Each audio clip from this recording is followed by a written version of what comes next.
पहलगाम हमले के बाद भारत और पाकिस्तान में तनाव लगातार बढ़ रहा है। इस हमले के बाद भारत ने कई बड़े कदम उठाए हैं। अब भारत की कूटनीतिक स्ट्राइक का असर पाकिस्तान में दिखने लगा है। आतंकी हमले के बाद भारत ने सिंधु जल संधि को निलंबित कर दिया, पाकिस्तानी नागरिकों के लिए वीजा रद्द किए और सैन्य कार्रवाई की संभावना जताई जा रही है। अब भारत के एक्शन के भय से पाकिस्तान में भी असर दिख रहा है। सूत्रों के हवाले से खबर है कि पाकिस्तान में जल्दी तख्तापलट होने वाला है। बताया जा रहा है कि पाकिस्तान की सेना ने देश के निर्णय लेने लगभग शुरू कर दिए हैं और प्रधानमंत्री शहबाज शरीफ की नेतृत्व वाली पहले से ही अस्थिर सरकार को किनारे कर दिया है। सूत्रों की माने तो पाकिस्तानी सेना का दबदबा बढ़ गया है और भारत की सैन्य कार्रवाई के डर के बीच वो ही बड़े फैसले ले रही है। इसकी झलक उस समय दिखाई दी जब आईएसआई प्रमुख लेफ्टिनेंट जनरल मोहम्मद असीम मलिक को राष्ट्रीय सुरक्षा सलाहकार यानी कि एनएसए की जिम्मेदारी सौंपी गई। रातों रात आईएसआई चीफ को पाक का एनएसए बनना कुछ इसी तरह का इशारा कर रहा है। वास्तव में अगर आर्मी चीफ मुनीर तख्तापलट कर देते हैं तो यह कोई नई बात नहीं होगी। पाकिस्तान के इतिहास में पहले भी 1958, 1977 और 1999 में ऐसा हो चुका है। दरअसल भारत के सख्त और आक्रामक तेवरों के बाद दुनिया के तमाम बड़े मुल्कों की तरफ से भारत को भरपूर समर्थन मिल रहा है।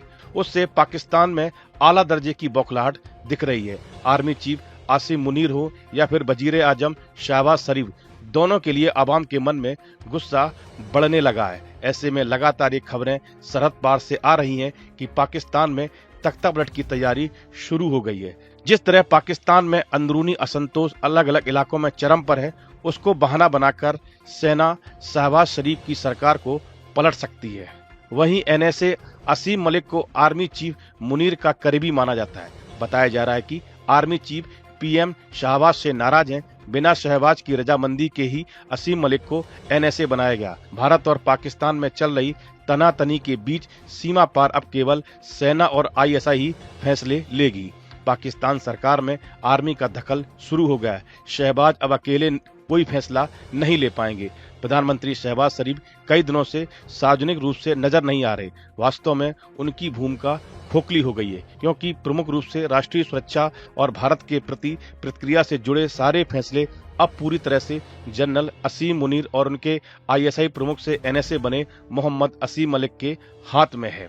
पाकिस्तान में तख्तापलट की ऐसी आशंकाएं नई नहीं है। पाकिस्तान के प्रधानमंत्री शहबाज शरीफ के बड़े भाई नवाज शरीफ भी इसका शिकार हो चुके हैं। कारगिल युद्ध के बाद तत्कालीन सेना अध्यक्ष जनरल परवेज मुशर्रफ ने 1999 में नवाज शरीफ को सत्ता से हटाकर सैन्य शासन लागू किया था और फिर वो 8 साल तक पाकिस्तान के राष्ट्रपति भी रहे। रिपोर्ट में कहा गया कि शहबाज की हालत नवाज से भी ज्यादा कमजोर है। पाकिस्तान में महंगाई, बेरोजगारी के साथ बलूचिस्तान में बगावत की उठती आवाजों से सरकार की हालत कमजोर है।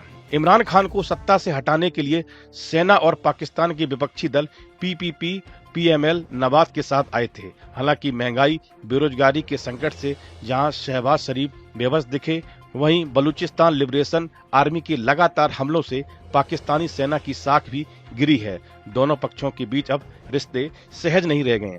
कश्मीर की गर्दन को नस बताने वाले मुनीर के बयान और उसके एक हफ्ते बाद पहलगाम हमले को जोड़कर देखा जा रहा है। ऐसे में पाकिस्तानी सेना और आईएसआई फिर सरकार को बेदखल कर कमान अपने हाथ में ले सकती है। इस वीडियो में फिलहाल इतना ही। आप बने रहिए न्यूज नेशन के डिजिटल प्लेटफॉर्म के साथ। न्यूज नेशन अब व्हाट्सएप पर खबरों की ताजा अपडेट के लिए